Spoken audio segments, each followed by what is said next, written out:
Satu, dua, tiga. Assalamualaikum warahmatullahi wabarakatuh.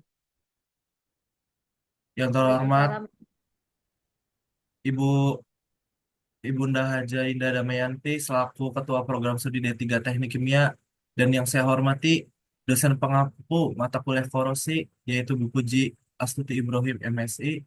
Tak payah berlama-lama, berdiri kami di sini, kami akan membawakan materi yaitu korosi pada industri pada PT IHI Power Service Indonesia.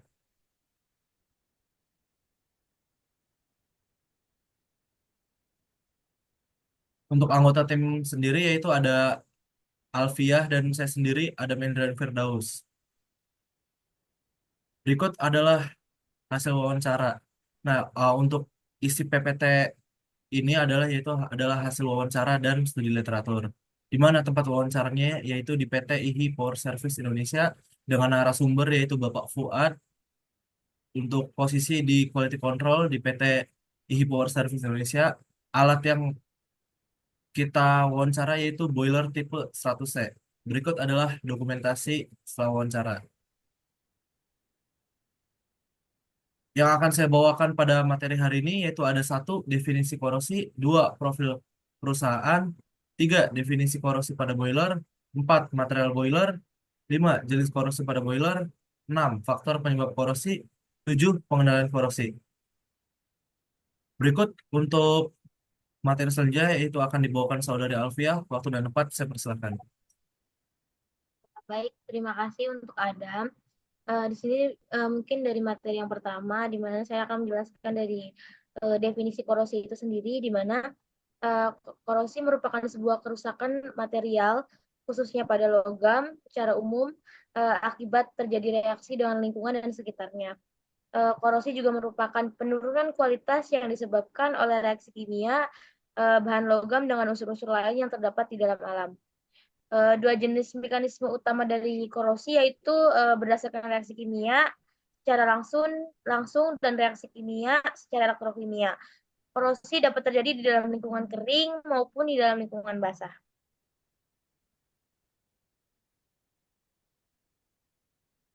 Nah, di mana tugas korosi ini kami mendatangi PT IHI Power Service Indonesia yang sekarang posisinya sedang mempunyai konsumen di Indramayu yaitu PT PT Pertamina RU 6 Balongan, di mana PT IHI mengerjakan proyek maintenance dan konstruksi di PT KPI RU 6 Balongan.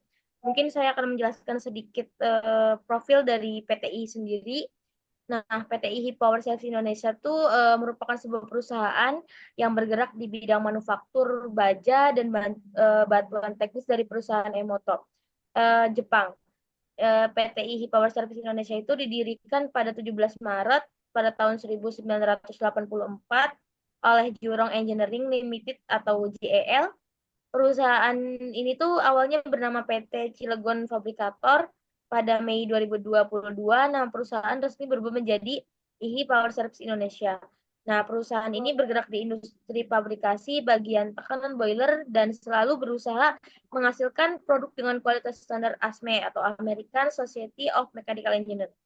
Mungkin sedikit penjelasan tentang PT IHI Power Service Indonesia itu sekian. Next, Adam.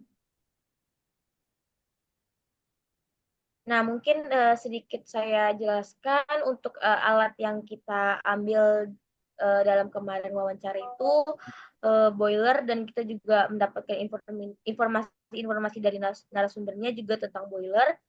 Eh, Bukan dari wawancara juga, kita juga mengcompare dengan studi literatur yaitu dengan jurnal. Mungkin sedikit penjelasan tentang boiler. Boiler adalah suatu alat atau biasa disebut juga dengan ketel uap, di mana alat itu berupa tangki atau drum vessel yang tertutup yang terbuat dari baja yang digunakan untuk mengubah air menjadi uap, atau dengan kata lain mentransfer panas yang dihasilkan oleh pembakaran bahan bakar baik dalam bentuk padat, cair atau gas sehingga air berubah menjadi uap. Next, Dam. Nah, di sini ada definisi korosi pada boiler. Korosi pada boiler tuh maksudnya apa sih? Di mana korosi pada boiler itu mengacu pada proses kemunduran dan kerusakan yang terjadi pada komponen yang ada di dalam sistem boiler akibat reaksi kimia. Biasanya terjadinya itu melibatkan air, oksigen, dan bahan-bahan dari boiler itu sendiri. Nah, korosi pada boiler ini dapat membahayakan integritas dari boiler itu sendiri yang menyebabkan berkurangnya efisiensi, peningkatan biaya pemeliharaan, dan bahkan bahaya keselamatan jika tidak ditangani.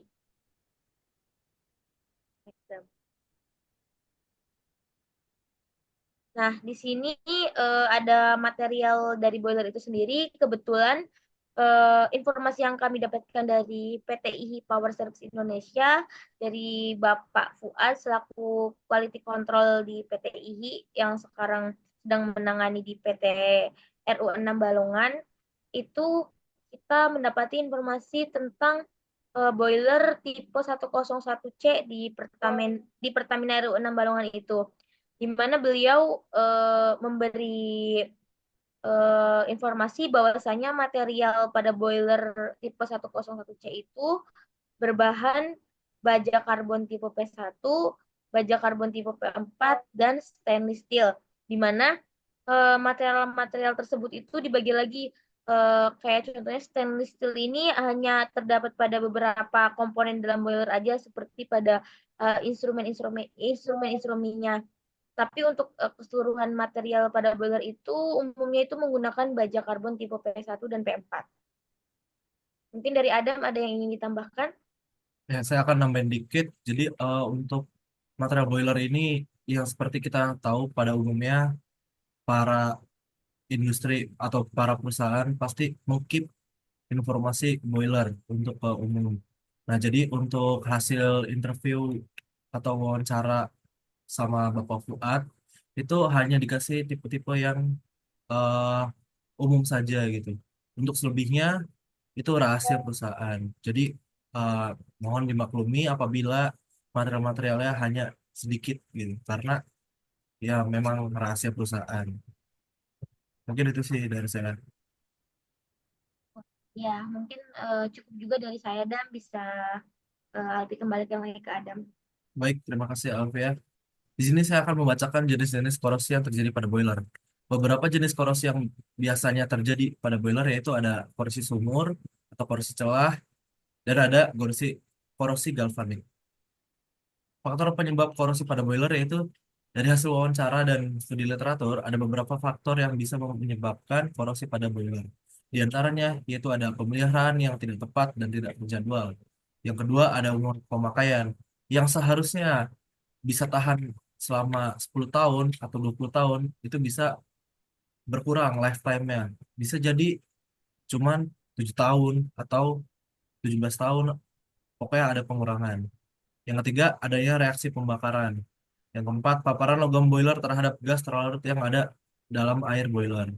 Yang kelima, oksigen hadir dalam boiler. Nah, jadi sini oksigen kan nanti bisa memengaruhi yang dalam boiler tuh. Bisa ada buih-buihnya itu menyebabkan korosi. Selanjutnya ada karbon dioksida hadir dalam air boiler. Selanjutnya ada pH air boiler tidak seimbang. Di sini misal apabila pH-nya kan terlalu asam, pasti kan mempercepat terjadinya korosi kan. Soalnya yang kita tahu di sini sifat pH asam ini kan sangat kencang gitu untuk memengaruhi material boiler.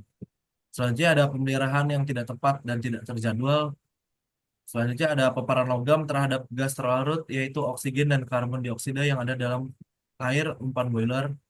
Selanjutnya ada pH air di dalam steam boiler tidak seimbang. Itu di sini ada pengendalian korosnya. Dari faktor-faktor penyebab di atas, ada beberapa pengendalian yang bisa dilakukan untuk menghambat terjadinya korosi pada boiler. Beberapa pengendalian ini kita dapatkan hasil wawancara dan studi literatur. Di antaranya yaitu ada pengolahan air aditif, yang kedua ada penggunaan pelapis penghalang, yang ketiga ada proteksi katodik, yang keempat ada penggunaan alkanitis untuk mengontrol pH supaya pH-nya seimbang tidak menyebabkan si logam ini terkikis karena korosi. Mungkin sekian dari kelompok kami. Seperti kata penutup, Widianto makan bakwan. Thank you everyone. Terima kasih atas perhatiannya. Wassalamualaikum warahmatullahi wabarakatuh.